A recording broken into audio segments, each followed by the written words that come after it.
Now, if I may, Dr. Daftary, I would like to begin with a personal story. And perhaps it's a memory or a feeling. It takes us back to what I think of the days before the digital news revolution, before instant updates, before headlines appeared on our screens in our pockets, when important news traveled slowly through newspapers, television, and word of mouth. It is in the 90s, 1997, I think.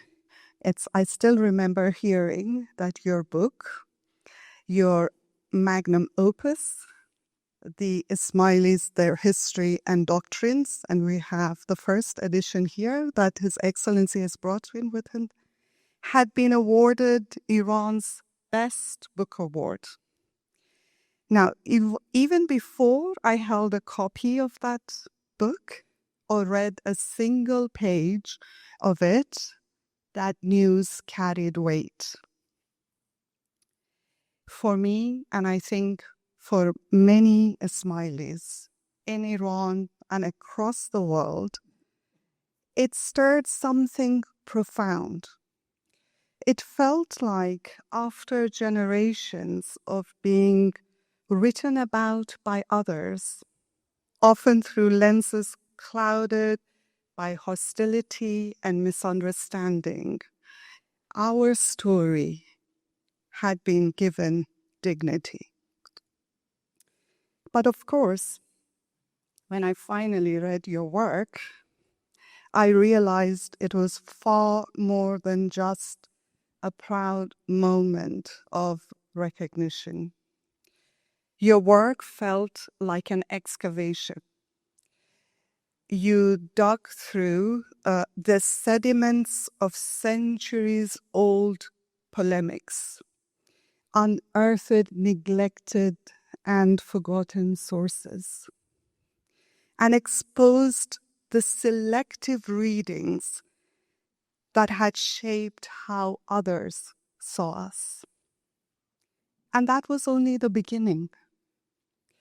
Over the years, through so many books, articles, and essays that you have written and continued to do so, your work has become one of recovering, clarifying, and retelling our story with both rigor and humanity. It is a true work of scholarship, something that we were just discussing earlier upstairs. And that's why sitting here with you today during this festival feels like such an extraordinary privilege to have this opportunity in this esteemed gathering to be in conversation with the very scholar who has profoundly shaped how we understand our past. It's an honor that I hold with deep gratitude. We are witnessing an extraordinary moment. Tens of thousands of Ismailis have gathered here in Dubai and from all over the place, and we're all in one place. You are the authoritative historian, and I wanted to ask you, from a historical perspective, would it be accurate to say that this is one of the largest gatherings in Ismaili history, especially when it comes to global representation? You can say that, and it's really an unprecedented, I would say, event, and I do not recall anything close to it in contemporary or medieval times, because as you know, for obvious reasons of persecution and so on, in the old days, the Ismailis, in fact, they stayed away from gathering in large numbers in one place because they never felt really safe. Were two exceptions when those exceptions applied to when they had states of their own within which they felt safe and protected. So I can perhaps cite examples that come somewhat close to this event that is taking place here now. One example from the Fatimid times and one example from the Alamut period.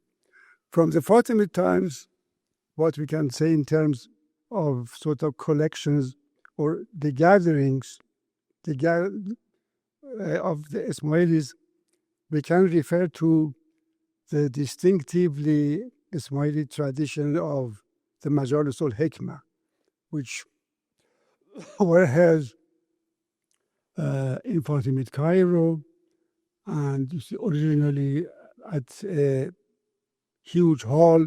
The hall itself was also known as Majlis of the Fatimid Palace.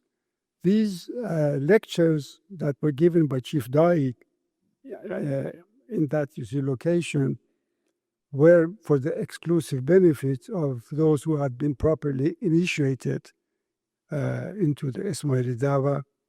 And these large numbers used to gather in these weekly Majalis al-Hikmah, or the lectures of wisdom, or the sessions of wisdom. Hikmah was used in a technical sense of referring to Ismaili doctrine. So much for the Fatimid period. Do we have an idea of how many people used to gather in the Majalis al-Hikmah? We don't have. What backgrounds were they? How long were these Majalis? We do know that they took place on a weekly basis in a special section of the Fatimid Palace in Cairo. They were overseen by the chief Dai, whose lectures were previously seen and endorsed by the Imam of the time. And the Imam of the time then being the Fatimid Imam Caliph. And this is why these lectures were highly valued by the community. In terms of numbers, we do not have sort of precise numbers, but we are told that people came from various parts of Egypt, not only from Cairo, but so this hall at the Fatimid Palace must have been large enough to accommodate a large number of people. And then, of course, we know much more about the contents of these lectures that were sort of given with the approval of the Imam. From the Alamut period, of course, the conditions under which the community lived during that period were completely different from what was experienced by the Ismailis of the Fatimid times. The community was in constant struggle with the Seljuk Turks, who were bent on actually sort of liquidating, practically, the community. So these wars, a continuous network of wars, But on one occasion, then again within the domains of the Ismaili state of Alamut, which was founded by Hassan Sabbah, a very important event took place on the 8th of August of the year 1164. Large numbers of members of the different Jamats from Syria, from different parts of Iran, had been invited to converge in Alamut for a special occasion. And on that special occasion, on that day, 8th of August, which corresponded to 17th of Ramadan of the year 559, at midday, Hassan al-Zakir Salam comes down from the castle and delivers a khutbah and a message. and which amounted to proclaiming the Qiyamat, or resurrection, for the Ismaili community. And with that, the line of the Imams also henceforth emerged openly at Alamut, starting with Hassan Allah, because the previous few decades were another Dorosat, or period of concealment, during which the Ismaili Imams were not accessible to the community. Of course, the Qiyamat, using extensively Ismaili ta'wil, was so interpreted in a spiritual, allegorical sense, to mean the manifestation of unveiled truth or haqiqah in the person of the Imam of the time, which meant those who acknowledged the rightful Imam of the time were now collectively ushered into spiritual paradise on earth. So we can really cite to these two examples, which I think in both cases took place on a much smaller scale than what we see here. Exactly, and it was around religion and theology. And do we have any records about festivities of people getting together for celebrations, and not just simply because of religious education? Or the declaration of Qiyamat, which occurred around midday and must have lasted for a few hours, was followed by a celebration. A table was set at the foot of the fortress of Alamut, and food was served, and henceforth, from that year on, that day was actually celebrated by the community as an Eid, the festival of resurrection, which was observed until the demise of the state under the onslaught of the Mongols in 1256. So for almost 1 century after the event. So it is quite unique now what we are experiencing here, and we need to be quite mindful of that as a community. So the other question I want to ask you is something that you have spent quite a lot of time on as a scholar, and that's about how were the Ismailis perceived by others historically? Oh, this is very... Just a few examples. It's a favorite subject of mine, because this just ushers in the whole mythical field of legends and myths and made-up stories and allegations, both by other Muslims and Europeans. In fact, for a variety of reasons, and actually different sets of reasons between the two groups, the Ismailis were targeted for... they found themselves at the receiving end of these sort of legends. For the other Muslims, just to summarize, see briefly how the perception appeared and the reasons for it, was that the Ismailis from early on had organized a revolutionary movement. And in line with the stance of other Shi'i groups, they believed that the rule within the Ummah belonged to Ali ibn Abi Talib and his sort of descendants, the Alids. So they organized their own mission or movement of da'wah in a revolutionary manner, with the objective of installing their own Imam, the Imam acknowledged by the Ismailis, to a new Shi'i caliphate in rivalry with the Abbasids.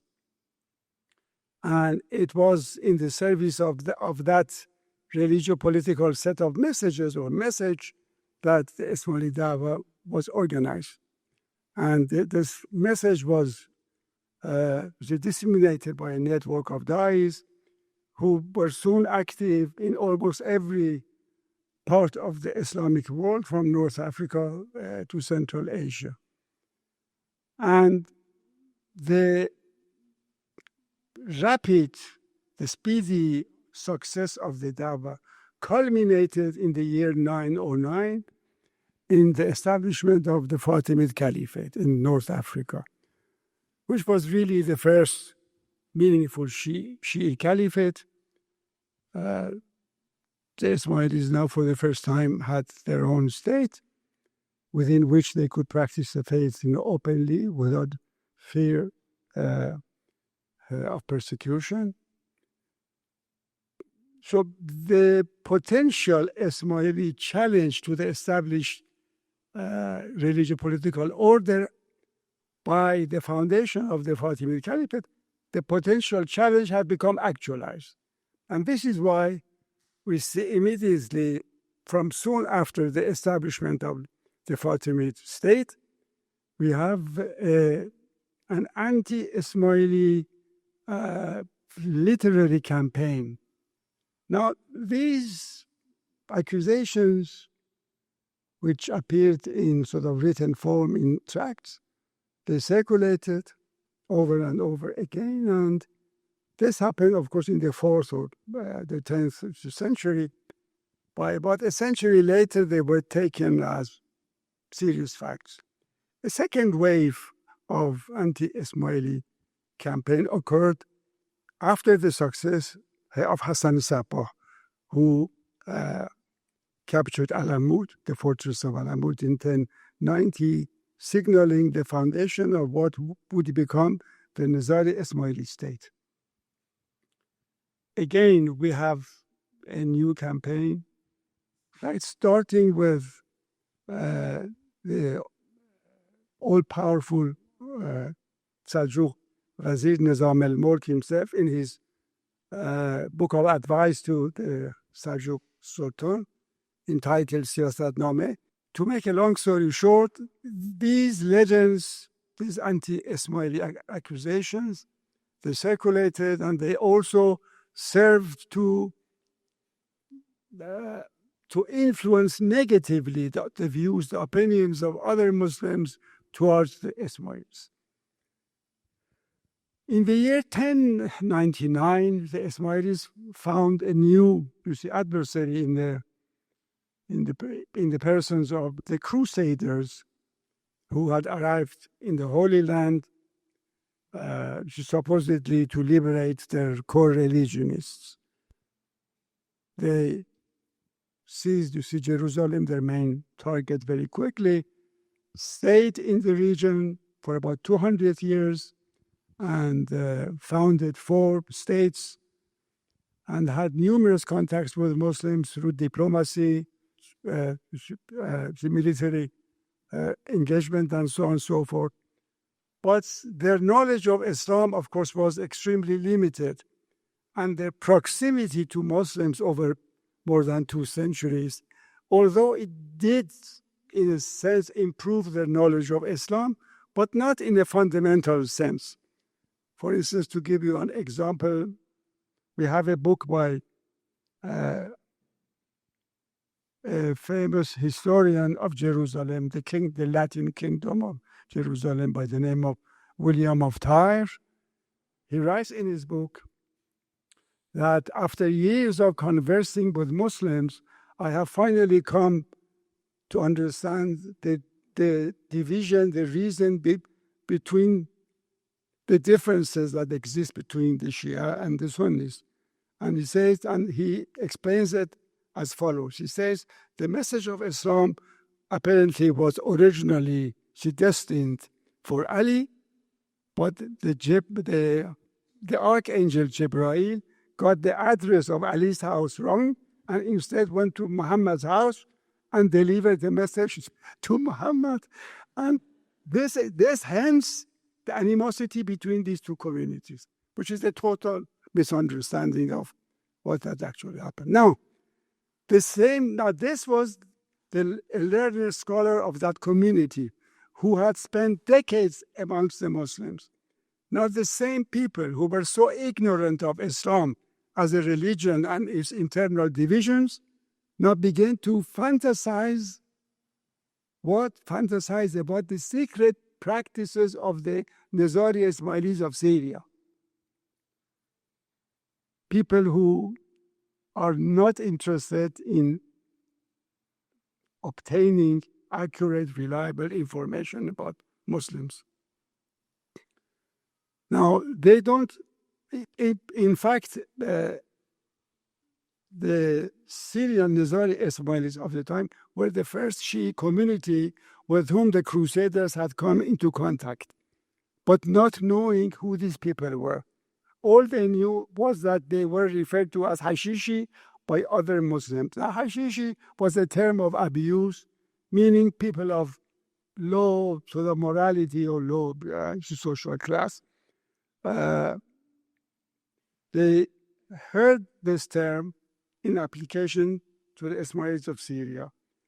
They also heard the highly exaggerated rumors or reports about the assassinations of any major kind in the central lands of Islam, which were usually attributed to the Fedais of the Nizari Ismailis. Putting these two together, they came up with a series of legends which revolved around the recruitment and training of the Fedais. These legends appeared in stages. In each stage, sort of receiving additional details and embellishments, and they found their ultimate synthesis in the version that we find in Marco Polo's travelogue. The secret garden of paradise, where supposedly bodily pleasures were given to the Fedais, who would then be sent on these missions, and their chief, the old man, would say that if you go and kill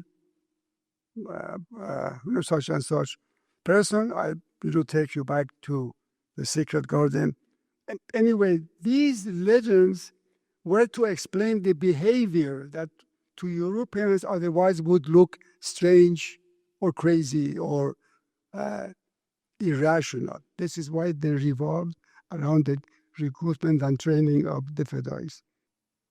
By the beginning of 14th century, these legends, like the black legends that we find in the polemical anti-Ismaili works of the Muslims, were, because of course, you see, Marco Polo's Book of Travels was very popular in Europe. They too were treated as accurate descriptions of secret Nizari practices.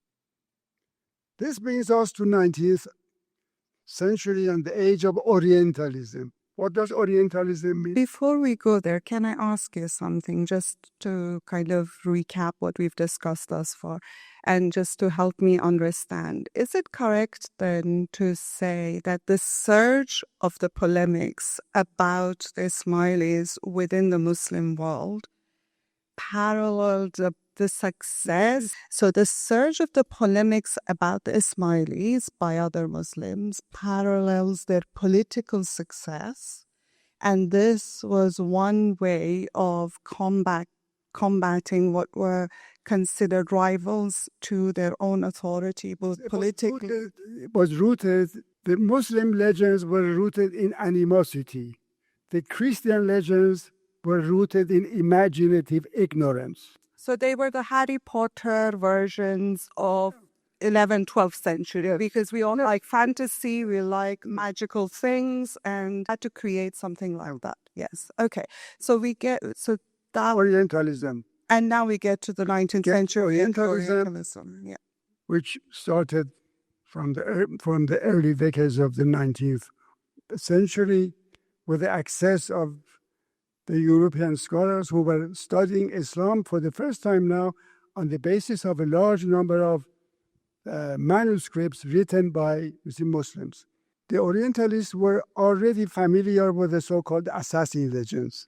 Now, through their access to this Islamic literature, they also became familiar with the black legend that was fabricated by the earlier Muslim generations.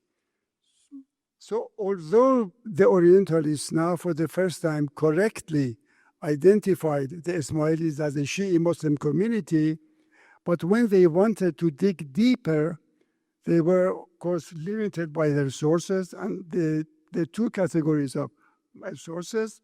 So unwittingly, unknowingly, they too lent their own seal of approval to these two sets of legends which had been circulated. You know, as I said, one set rooted in animosity and hostility, the other set rooted in the imaginative ignorance of the Crusaders.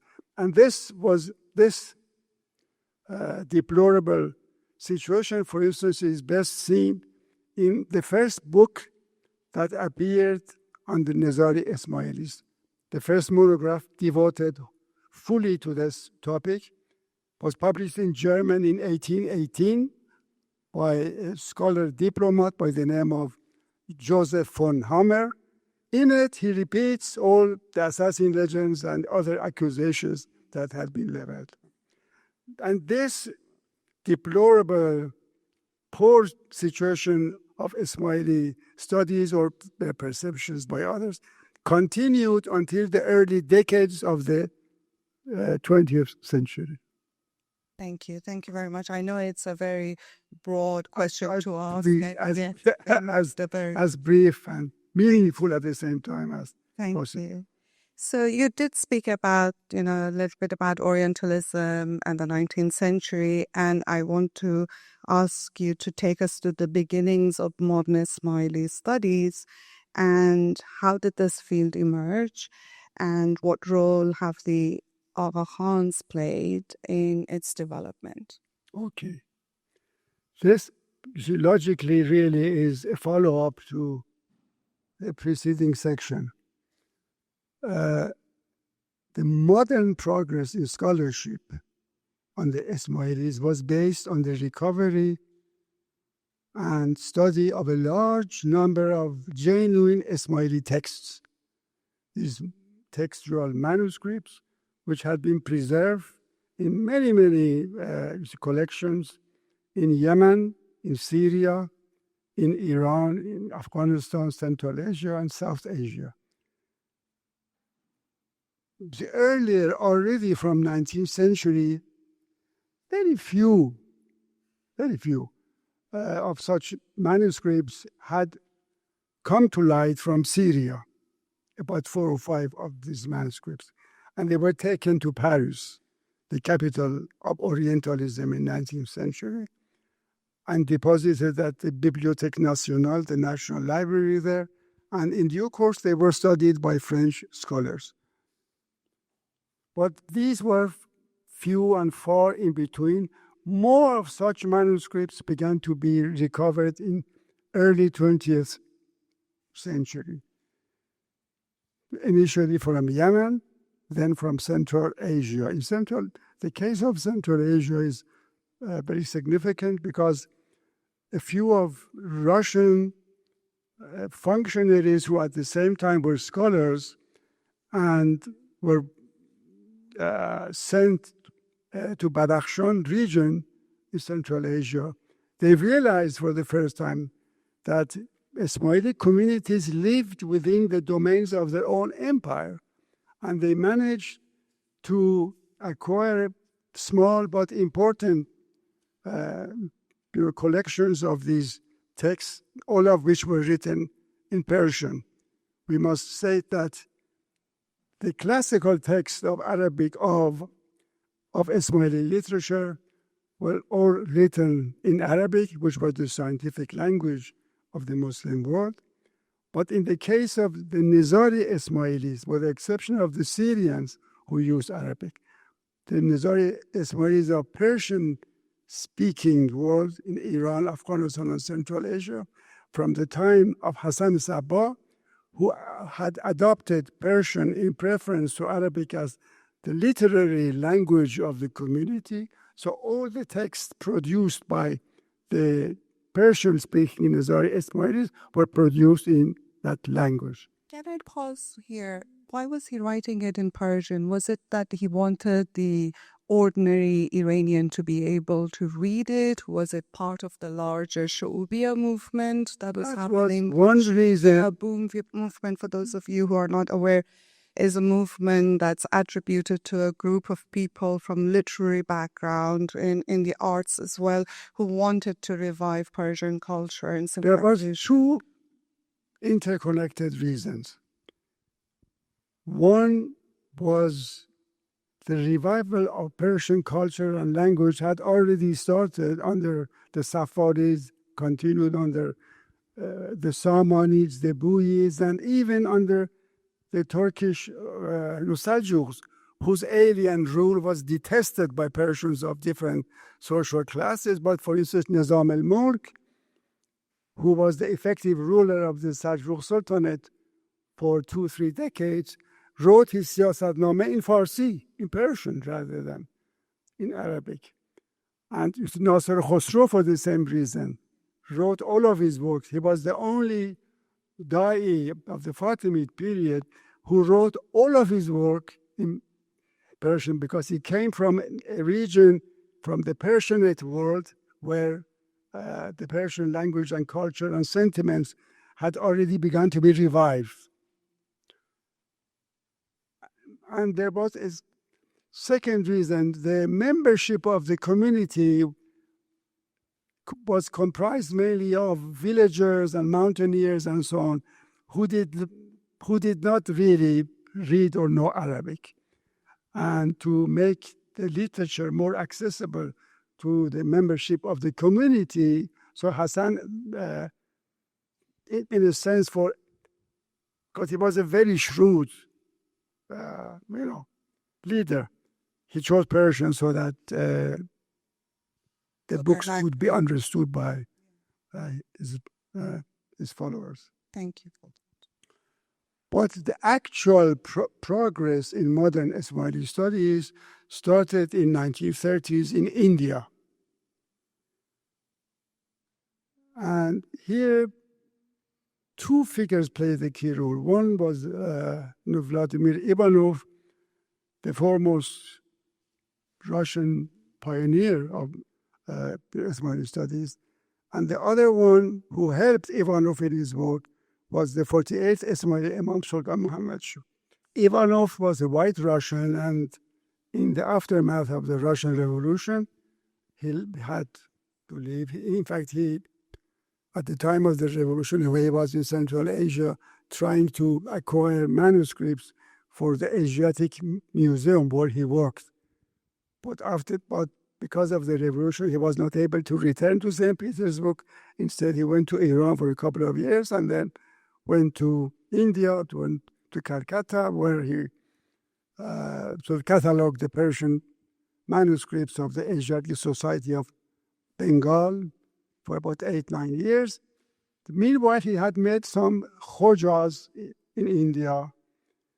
And when he had completed his cataloging task in Calcutta, he had gone to Bombay, where he was actually destined to spend the following 4 decades.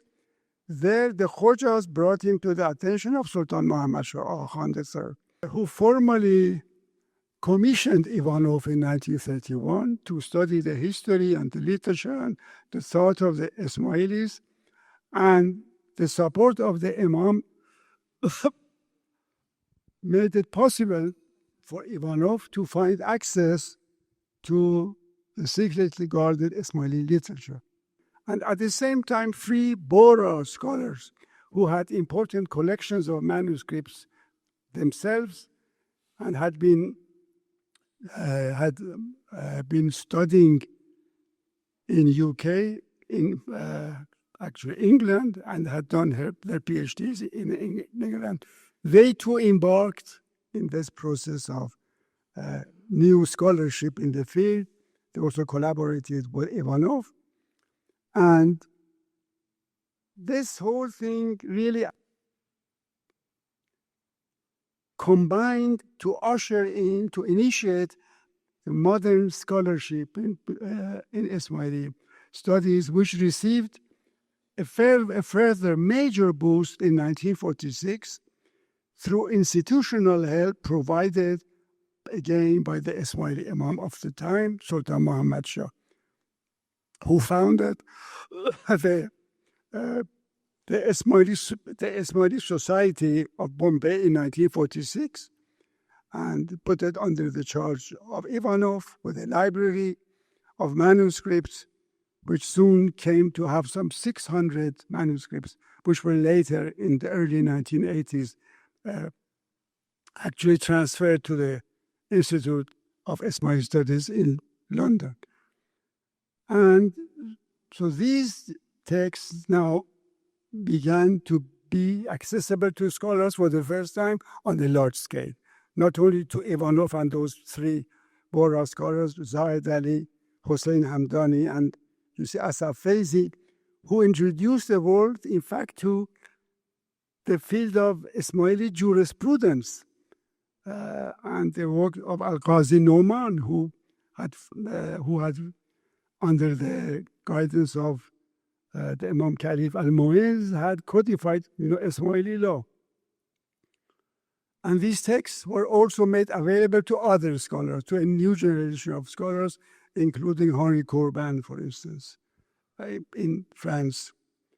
And so the work of the Ismaili, without this institutional help and the patronage of Sultan Muhammad Shah, much of this could not have really taken place. And so soon after that, Ivanov in 1933 published his first catalogue of Ismaili manuscripts called The Guide to Ismaili Literature in 1933. And this, for the first time, provided the scientific frame for modern scholarship in the field. He identified some 700 different works written by a host of authors such as Abu Hatim al-Razi, al-Nasafi, Jafar ibn Hushab, Abu Yaqub al-Sijistani, Hamiduddin al-Kermani, Al-Qazi Noman, and finally Nasir Khusro. And the world came for the first time to be exposed to and to understand the richness and diversity of Ismaili literary and intellectual traditions. What a vast field this was. And many of these texts began to be critically edited and published and translated and studied, providing further ground for further progress in the field. So by 1963, when Ivanov published a second revised version of his catalogue, many more Ismaili titles had become identified, so much so that by 1977, when Ismail Punawala published his catalogue, some 2,000 separate works were identified, which had been written by 200 different authors. And since that time, then, the progress in the field became exponential. So exponentially, you have 2-3 new generations of scholars, and you see shedding light on various aspects of both Zahiri and Batini writings of the Ismailis, and also the works on Ta'wil, which was really the hallmark of Ismaili thought in medieval times. So another key moment was really the foundation in 1977 of the Institute of Ismaili Studies by the previous Imam Nushar Karim. So I was thinking, perhaps after the period, or during Maulana Sultan Muhammad Shah's time, when he enabled the gathering of these Ismaili sources, is the first time since the Fatimid and Alamut period that we have the collections of Ismaili works brought together. Because if I remember correctly, and of course correct me if I'm wrong, there were records of the Nile running black from the books that were thrown in from the Fatimid library into the water because they wanted to destroy it, and for days they were running black. And we also know that we had a huge treasure of Ismaili works in the Alamut library, which were destroyed. And am I correct in saying that with the efforts of Maulana Sultan Muhammad Shah, the third Aga Khan, we finally are able to gather our own sources in one place and begin to rebuild all of these different resources and knowledge that was produced over the centuries in one place and start rebuilding our past? Of course, individuals in each area knew their own history, were familiar with Nasser Khosrow, were familiar, but we didn't have this overview of the entire collection. So is that a correct understanding? You're correct. Okay. In And your when summation, we yes. come now, you were talking about 1977 and the establishment of the Institute of Ismaili Studies. You see, the establishment of the Institute of Ismaili Studies served several objectives. One was to make these resources available to scholars worldwide. And two was to engage the research and publication of its own. So it was through these twin, really, domains that the Institute made significant contributions to the field and became a point of reference. Because, as I said, the volumes that were previously housed at the Ismaili Society in Bombay were transferred to the Institute. So the Institute now has about 3,000 volumes of Arabic, Persian, and Indic manuscripts. These are used not only by the scholars of the Institute, but they are made accessible to scholars worldwide. And the Institute has also launched a series of research and publications of its own, including the Ismaili Texts and Translations series, in which critical editions of these texts are published together with contextualizing introductions and English translations. And these texts really serve to, in a sense, to deconstruct the myths, to show the best way to show what was not the truth is to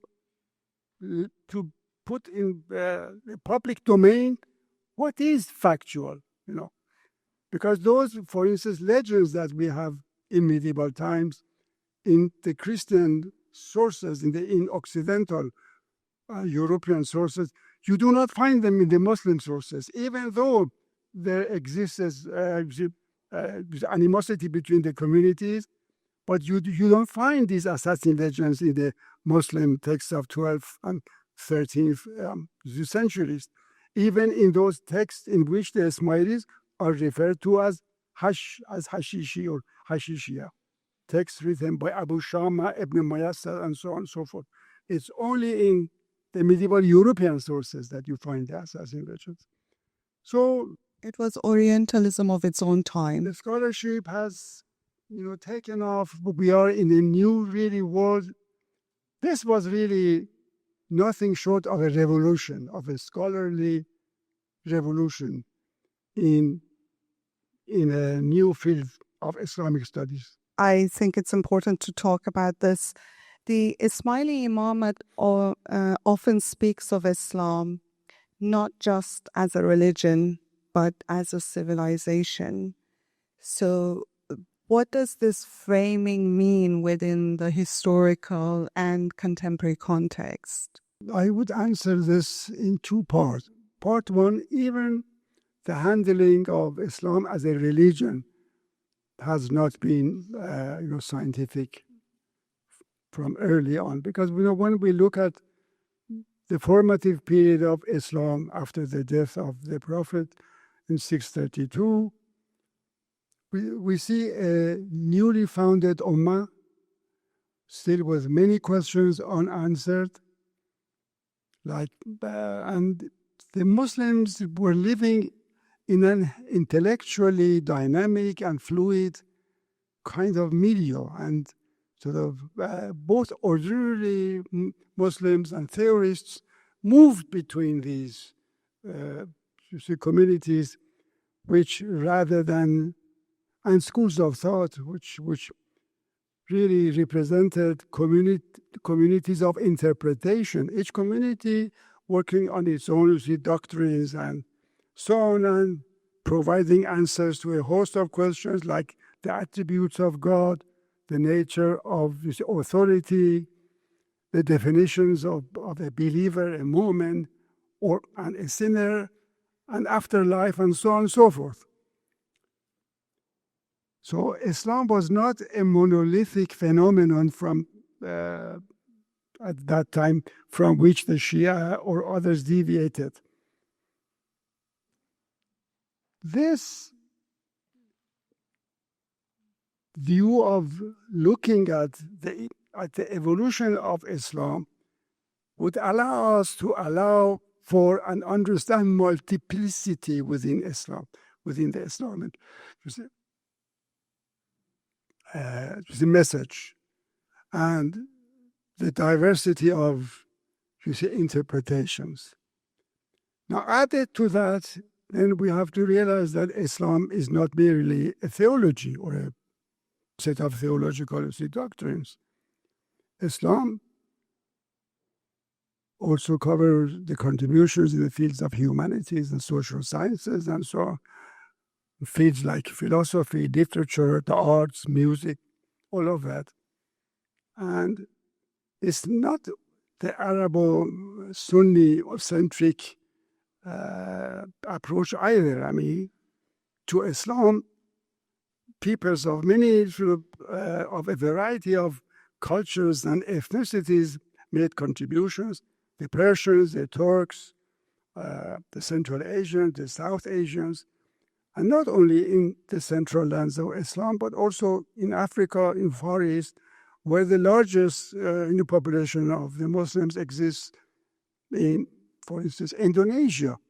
So when we speak about a civilizational approach to Islam, we are taking a much broader, non-religious, in a sense, or not only religious view, worldview of Islam.